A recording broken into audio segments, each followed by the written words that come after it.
Assalamualaikum warahmatullahi wabarakatuh. Berjumpa lagi dengan Pak Chandra. Hari ini untuk pelajaran IPS kita akan membahas materi tentang kerjasama ASEAN di bidang ekonomi. Kira-kira materinya seperti apa ya?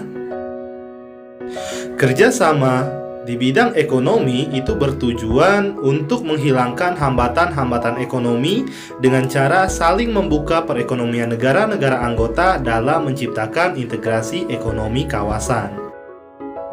Nah, adapun contoh kerjasama ASEAN di bidang ekonomi itu ada AFTA atau yang kita kenal dengan ASEAN Free Trade Area, dan yang kedua adalah Masyarakat Ekonomi ASEAN atau disingkat dengan MEA. Kita bahas satu-satu ya. Yang pertama adalah AFTA. AFTA itu apa ya? Pengertian dan sejarah AFTA. AFTA atau ASEAN Free Trade Area adalah kawasan perdagangan bebas ASEAN.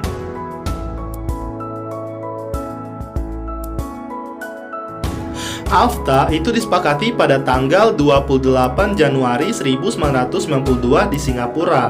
Pada awalnya ada 6 negara yang menyepakati AFTA, yaitu Brunei Darussalam, Indonesia, Malaysia, Filipina, Singapura, dan Thailand. Kemudian Vietnam bergabung dengan AFTA pada tahun 1995, disusul dengan Laos dan Myanmar yang bergabung pada tahun 1997, dan yang terakhir adalah Kamboja yang bergabung pada tahun 1999. Hingga akhirnya anggota AFTA itu berjumlah 10 negara. AFTA adalah bentuk dari kerjasama perdagangan dan ekonomi di wilayah ASEAN yang berupa kesepakatan untuk menciptakan situasi perdagangan yang seimbang dan adil melalui penurunan tarif barang perdagangan di mana tidak ada hambatan tarif, bea masuk 0-5% maupun hambatan non-tarif bagi negara-negara anggota ASEAN. Tujuan dari AFTA adalah meningkatkan daya saing ekonomi negara-negara ASEAN dengan menjadikan ASEAN sebagai basis produksi pasar dunia untuk menarik investasi dan meningkatkan perdagangan antar anggota ASEAN. Dalam kesepakatan, AFTA direncanakan beroperasi penuh pada tahun 2008, namun dalam perkembangannya dipercepat menjadi tahun 2003. Itulah tujuan dari AFTA.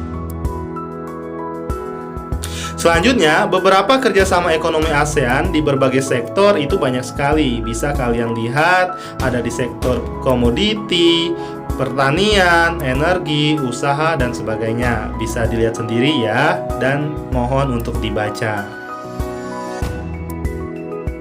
Selanjutnya, yang kedua adalah Masyarakat Ekonomi ASEAN atau yang kita kenal dengan MEA. MEA apa ya artinya?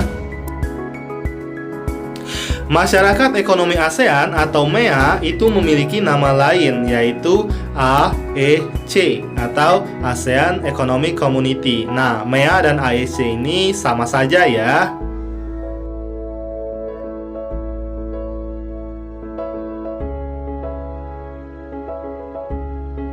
MEA menjadi tantangan bagi negara-negara ASEAN. MEA atau Masyarakat Ekonomi ASEAN mengintegrasikan ekonomi ASEAN dengan cara membentuk sistem perdagangan bebas atau free trade antara negara-negara anggota ASEAN.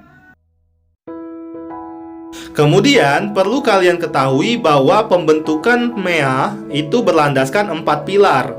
Pilar pertama, menjadikan ASEAN sebagai pasar tunggal dan pusat produksi. Pilar kedua, menjadikan kawasan ekonomi yang kompetitif. Pilar ketiga, menciptakan pertumbuhan ekonomi yang seimbang. Dan pilar keempat adalah integrasi ke ekonomi global. Jangan sampai lupa ya. Selanjutnya, tujuan dari MEA itu apa saja ya? Nah, tujuannya yang pertama, meningkatkan daya saing kawasan. Yang kedua, mendorong pertumbuhan ekonomi.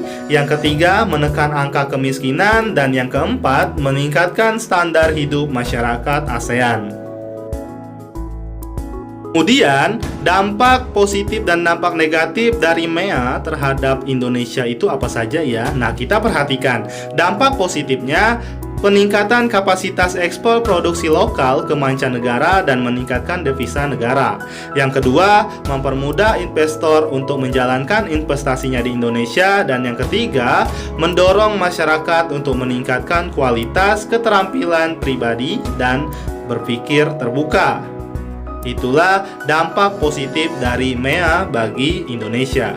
Kemudian dampak negatifnya, itu terancamnya posisi industri lokal karena tidak sedikit produksi luar negeri yang memiliki kualitas lebih dibandingkan dengan produk lokal.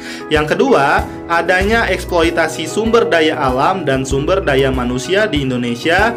Dan yang ketiga adalah sulitnya mendapatkan pekerjaan karena harus bersaing dengan masyarakat luar yang punya kualitas yang lebih baik. Itulah dampak positif dan negatif MEA bagi Indonesia. Baiklah, itulah tadi penjelasan mengenai kerjasama ASEAN di bidang ekonomi. Semoga apa yang telah dijelaskan bisa kalian pahami dan bisa membantu kalian belajar ya. Terima kasih. Wassalamualaikum warahmatullahi wabarakatuh.